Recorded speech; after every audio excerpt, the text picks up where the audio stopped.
talked about is $500,000. And if I'm not mistaken, the proposal that Jerry delivered to you includes the capital cost. But we have always understood that we would, at some point, if the board felt that privatization could be helpful in the areas I've suggested, that we would sit down and hammer out what the county wants.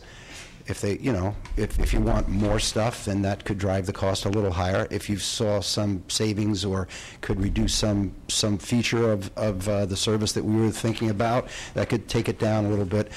But those capital costs, using about $500,000, are included in the proposal that you have in front of you that came from Solid Waste to Willits, and those fees at the gate. And we don't need to go into it particularly, but Winsler and Kelly actually had two cost estimates. One involved bringing power from, I think, 1.5 miles away at a cost of $150,000. Yeah. Total cost approximately $500,000. The option was about $370,000 by using photovoltaics and backup generator. Sure. And the way that you would pay for the improvements would be the cost differential between disposal at Annapolis and disposal at Potrero Hills. And Annapolis is currently $96 a ton tipping fee. Correct. Plus, what are your trucking costs to Annapolis, roughly? The problem with Annapolis is you drive a packet truck up the hill with approximately 4 tons in it. And a truck hour is a truck hour. You have to buy the truck, you have to put the person there. So if you use a truck hour at $90, say, which is a common number used in the trucking industry at the moment, you're running 4 tons at $90. The concept of a transfer station is you pay a few bucks for the facility, but then you're paying $90 to take 18, 19, 20 tons down the road. And even though you're taking it further than Annapolis, if you do the math, you save money on the trucking. Well, I understand the economies of scale, and I'm trying to do the math. So the total disposal cost per ton at Annapolis currently is an hour and a half round trip? Hour round trip for 4 tons at $90 an hour. So approximately $22, $23 a ton in trucking to get it to Annapolis. So added to the 96 is $118 a ton or so. That would be before administrative overhead and other operating costs, yeah. Okay, and then Potrero Hills, there's a very favorable tipping fee currently that Solid Waste to Willits has, and then add the trucking costs, the administrative overhead, et cetera. What's the cost per ton there? I'm not going to try to do that math in my head. But okay, I can tell you that there'd be a savings of just on the tipping fee and transportation costs. It's in the proposal. It might be $50 a ton. I don't want to do this in my head. Right. You know, it's in the proposal. Ward,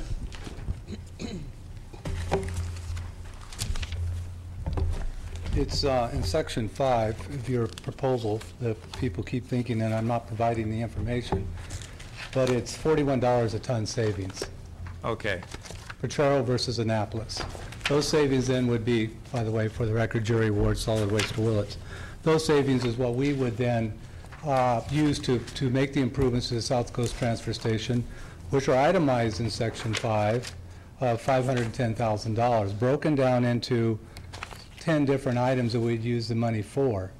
As Emmett just spoke, we have had a contractor look at it who has built transfer stations, is currently building a material recovery facility, is well aware of how these things operate, and we're going through and providing that detail. Back in December, the board directed staff to meet with us or negotiate with us that information. We have not met to give them the detailed information. I'm not going to spend any more money with a contractor unless this is something that the board is interested in doing.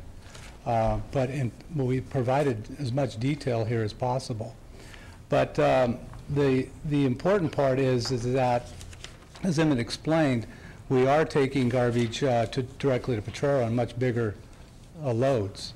And I'm real concerned, as you heard from me the last time, Annapolis transfer station may not be available to us with just a 180-day notice from Sonoma County. We have to go away. I'm not interested in driving trucks all the way back over the hill to Ukiah or Willits which is our only options. You think that the rates are high now, wait until that happens. So we need to either expand this transfer station, us or the county. Now, if the county is interested in doing with alternative one, raising franchise fees 5% to provide the money to expand it, you're looking at a 6% increase in rates to cover that 5% franchise fee. We're talking about lowering the rate because of those $41 savings that I just expressed to you. Not raising rates, but lowering rates. Right. And still build it. And then the total annual cost savings based on the $41 per ton. The total annual was about $70,000 a year. 70?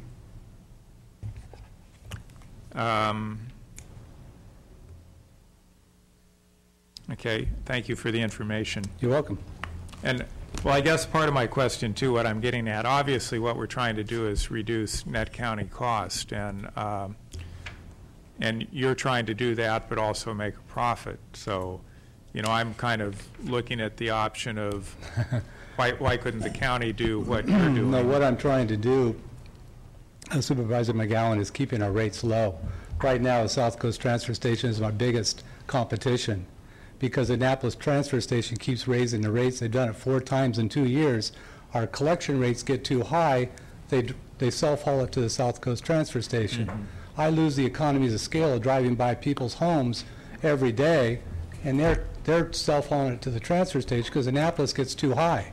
Mm-hmm. My idea is not, I mean, I've been here 40 years. I think this board, a lot of these people know me. I'm not here for the almighty dollar. I'm here to help solve problems. And one of those is to reduce collection rates to the ratepayers. They pay too much over there now. And this is one way of doing it. That's why we build a transfer station in Willits, why we're building a MRF in Willits. South Coast currently does return a profit to the county, correct? From your transfer station? Yeah, from South Coast. Well, the South Coast Transfer Station, according to the Solid Waste Division, is one of their, and I think it was even in Jennifer's report, that is one of the most profitable stations. Now, I don't know what it makes. Well, correct. So if that's true that it's one of the most profitable, then how does the county benefit by turning the operation over to you? How do they benefit? They benefit because of we can lower the ratepayers' rates.